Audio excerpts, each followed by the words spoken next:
وَلِكُلٍّ جَعَلْنَا مَوَالِيَ مِمَّا تَرَكَ الْوَالِدَانِ وَالْأَقْرَبُونَ۔ اب آخر میں پھر ایک مرتبہ جو ہے قانون وراثت کی اہمیت کو دیکھیے، اور ہر ایک کے لیے ہم نے مقرر کر دیے ہیں حصے وراثت میں جو بھی چھوڑتے ہیں والدین یا رشتہ دار۔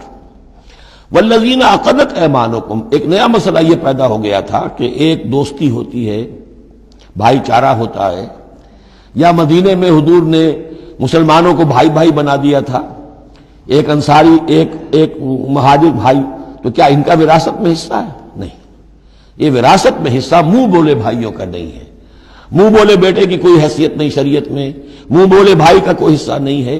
ہاں اپنی زندگی میں تمہیں والذین عقدت ایمانکم، جن کے ساتھ تمہارا کوئی معاہدہ ہوا ہے، کوئی دوستی ہوئی ہے، فآتوہم نصیبہم، انہیں ان کا حصہ دے دیا کرو، یعنی اپنی زندگی میں ان کے ساتھ جو بھلائی کرنا چاہو، کوئی ہبہ کرنا چاہو اپنی وراثت میں سے بھی، اپنی وراثت میں سے وصیت کرنا چاہو، یہ کر سکتے ہو، لیکن جو کہ قانون وراثت میں طے ہو گیا ہے، لا وصیت لوارث، پھر وارث کے لیے کوئی وصیت بھی نہیں، اور وہ یہ کہ بہرحال وراثت میں حقدار کوئی اور نہیں ہوگا سوائے اس کے کہ جس کو اللہ نے مقرر کر دیا ہے۔ ان اللہ کان علی کل شیء شہیدا، یقیناً اللہ تعالی ہر چیز پر گواہ ہے۔ اب آئی ہے وہ آیت، اصل میں کانٹے دار آیت جو ہے، جو عورتوں کے حلق سے بہت مشکل سے اترتی ہے، کانٹا بن کر اٹک جاتی ہے۔ الرجال قوامون علی النساء، یہ تمہید تھی ساری، ایک سورہ بقرہ میں تمہید آ چکی تھی، علیہن لہن مثل الذی علیہن بالمعروف وللرجال علیہن درجہ، یہ کہہ کے بات چھوڑ دی۔ آگے آئے لا تتمنوا ما فضل اللہ بعضهم علی بعض، اور مزید اس کے لیے ذہنی جو ہے تیاری کر دی۔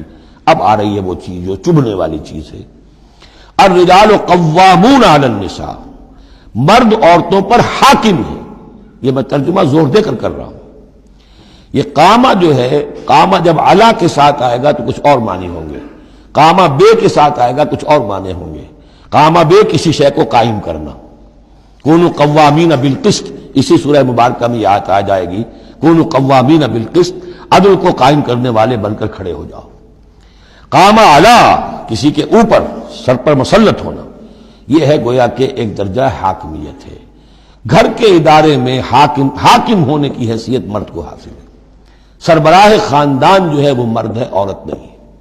عورت کو بہرحال اس کے ساتھ ایک وزیر کی حیثیت سے کام کرنا ہے، یہ ہے اس کا اصل رول۔ اسی لیے میں بیان کر چکا ہوں کہ وہ جو نسیان کا معاملہ تھا، اللہ تعالیٰ نے اس کے اندر چونکہ یہ سیکنڈ رول پلے کرنا ہے اسے یقیناً اس کے جذبات کو تو زیادہ ٹھیس پہنچنے کا امکان رہے گا۔ آدمی کو، ہر انسان، مرد بھی چاہتا ہے میری بات چلے، عورت چاہتی ہے میری بات چلے۔ اب آخر کار کس کی بات چلے گی؟ یا تو دونوں کسی طریقے سے کسی مسئلے میں متفق ہو جائیں، اور عورت جو ہے بیوی اپنے شوہر کو دلیل سے، اپیل سے جس طرح قائل کر لے تو معاملہ ٹھیک ہو گیا۔ اب اگر نہیں ہو رہا معاملہ تو اب کس کی رائے چلے گی؟ مرد کی رائے چلے گی، تو کس کو اس سے ایک صدمہ پہنچے گا؟ عورت کو پہنچے گا۔ لیکن اس صدمے کا ہی جو ہے انفلوئنس، اس کو کم کرنے کے لیے سیفٹی والو، نسیان کا مادہ اللہ تعالیٰ نے عورت میں زیادہ رکھ دیا۔ اسی لیے پھر اس قانون شہادت کے اندر ایک مرد کی جگہ 2 عورتوں کو وہاں پر اس کا نصاب رکھا گیا۔ الرجال قوامون علی النساء بما فضل اللہ بعضهم علی بعض۔ اب یہ دوسری بات ہے کہ اگر وہ شوہر حاکم ہو کر ظلم کرتا ہے، ان کے حق ادا نہیں کرتا ہے، تو اللہ کے یہاں بڑی سخت پکڑ ہوگی، یہ تو دوسری بات ہے بالکل۔ لیکن یہ کہ جو قانون ہے اسلام کا وہ یہی ہے کہ یہ اختیار دیا گیا، اب آپ اس اختیار کا غلط استعمال کر رہے ہیں، آپ اس کو ظلم کا ذریعہ بنا رہے ہیں، تو اس کی سزا اللہ تعالیٰ کے ہاں آپ کو مل جائے گی۔ بما فضل اللہ بعضهم علی بعض، بسبب اس فضیلت کے جو اللہ نے بعض کو بعض پر دی ہے، وبما انفقوا من اموالہم، اور بسبب اس کے کہ جو وہ خرچ کرتے ہیں اپنے مال۔ اب دیکھیے یہ خرچ کرنے کا معاملہ اسلام میں شادی سے شروع ہو گیا۔ شادی مرد کی بھی ضرورت ہے، عورت کی بھی ضرورت ہے، لیکن مرد مہر دیتا ہے، عورت مہر وصول کرتی ہے، تو جو خرچ کرنے والا ہے اب اس کی ایک حیثیت دوسری ہو گئی۔ پھر گھر میں اس کا نان نفقہ پورا جو ہے، اس کا خرچہ، اس کی ذمہ داری، اس کو سپورٹ کرنا شوہر کے اوپر ہے، تو اب وہ مال خرچ کر رہے ہیں۔ بما انفقوا من اموالہم، فالصالحات، تو نیک بیویاں کون ہیں؟ جو کہ ایک یوں سمجھیے قرآن کے نزدیک ایک عورت کا جو اچھا کردار ہونا چاہیے، ایک خاتون خانہ کی جو بہترین روش ہونی چاہیے، وہ یہاں 3 الفاظ میں آئی ہے۔ فالصالحات، نیک بیویاں، قانتات، ایک تو فرما بردار ہوتی ہیں، شوہروں کی فرما بردار، حافظات للغیب، غیب میں حفاظت کرنے والیاں، یعنی ظاہر بات ہے کہ مال ہے کسی کا تو گھر میں ہے، وہ تو کام پہ چلا گیا ہے، اب وہ کس کی حفاظت میں ہے؟ بیوی کی حفاظت میں ہے۔ اسی طرح اب بیوی کی جو عصمت ہے وہ در حقیقت مرد کی عزت ہے، اب وہ اس کی عزت کی حفاظت کرے اس کی غیر موجودگی میں۔ اسی طرح مرد کے راز ہوتے ہیں، سب سے زیادہ بڑھ کر جو ہے رازدان وہ تو بیوی ہوتی ہے۔ تو تین اعتبارات سے حافظات للغیب، حافظات للغیب، غیب میں حفاظت کرنے والیاں، حفاظت کرنے والیاں شوہر کے مال کی، شوہر کے رازوں کی اور شوہر کی عزت کی۔ بما حفظ اللہ، اللہ کی حفاظت سے، حفاظت ہے تو اللہ کی، لیکن جیسے رازق اللہ ہے لیکن کام تو انسان کو کرنا پڑتا ہے، رزق کمانا پڑتا ہے۔ واللاتی تخافون نشوزہن، اور وہ خواتین کے جن کے بارے میں تمہیں اندیشہ ہو جائے ان کے اندر سرکشی کا، ضد ہے، ہٹ دھرمی ہے، بات نہیں مان رہی ہیں، اپنی بات منوانی ہے، کسی نہ کسی طریقے سے گھر کی فضا خراب کی ہوئی ہے، یہ ہے نشوز۔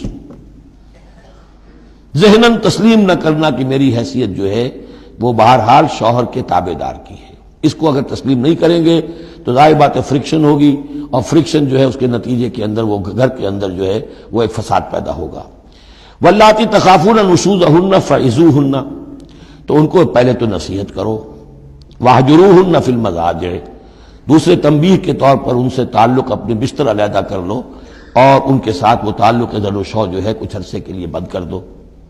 وَاضْرِبُوهُنَّ، اس پر بھی ٹھیک نہ ہو تو انہیں مارنے کی بھی اجازت ہے۔ اس میں حضور نے جو روکا ہے وہ یہ ہے کہ چہرے پر نہ مارا جائے اور کوئی ایسی مار نہ ہو جس کا مستقل نشان جسم پر پڑے۔ اب یہ چیزیں اللہ کا کلام ہے، اس کے اندر جو ہے کوئی ہمارے لیے کوئی جھجک نہیں ہے، معاشرتی زندگی کو ٹھیک رکھنے کے لیے اس کی ضرورت پیش آئے تو وہ بھی کرنی ہوتی ہے۔ فَإِنْ أَطَعْنَكُمْ، پھر اگر وہ تمہاری اطاعت کریں، فَلَا تَبْغُوا عَلَيْهِنَّ سَبِيلًا، تو اب ان پر خام خواہ کی زیادتی کرنا، پچھلے غصے نکالنا، بار بار جو ہے وہ اپنے غصے کا اظہار کرنا، یہ بھی ٹھیک نہیں ہے۔ ان اللہ کان علیٰ کبیرا، یقیناً اللہ تعالیٰ بہت بلند ہے، بہت بڑا ہے۔ وَإِنْ خِفْتُمْ شِقَاقَ بَيْنِهِمَا، اور اگر تمہیں یہ اندیشہ ہو گیا ہو کہ ان میں تو اب زدم زدہ ہو گئی ہے اور یہ اب ساتھ اب چلنا ان کا مشکل ہے، شوہر میں بیوی میں مزاجوں کا اختلاف ہے اور اس کی وجہ سے کوئی زدم زدہ، عورت بھی اکڑ گئی ہے، مرد بھی اکڑا ہوا ہے، تو اب ٹھیک ہے کیا کریں ہم؟ تو اس میں ایک کوشش کرنے کا حکم دیا پہلے، فَبَعْثُوا حَكَمًا مِّنْ أَهْلِهِ وَحَكَمًا مِّنْ أَهْلِهَا، تو ایک حکم مقرر کرو ثالث، لڑکے والوں میں سے، شوہر والوں میں سے، شوہر کے خاندان میں سے، اور ایک حکم جو ہے اس عورت یا لڑکی کے خاندان والوں میں سے۔ ان یریدا اصلاحا، اگر وہ دونوں چاہیں گے اصلاح، یوفق اللہ بینہما، اللہ تعالیٰ ان کے مابین موافقت پیدا کر دے گا۔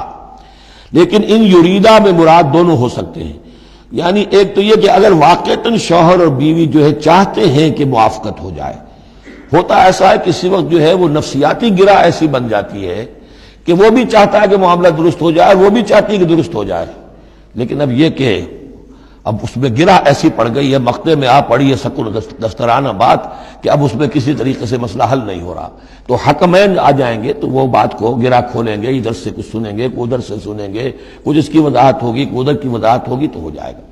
اور ایک یہ بھی ہو سکتا ہے کہ اس سے مراد حکمین ہو کہ اگر حکمین پوری سی کوشش کریں گے تو اللہ تعالیٰ ان کے مابین موافقت پیدا کر سکتا ہے۔ میرا رجحان پہلی رائے کی طرف زیادہ ہے۔ ان اللہ کان علیما خبیرا، یقیناً اللہ تعالیٰ بہت علیم اور خبیر ہے۔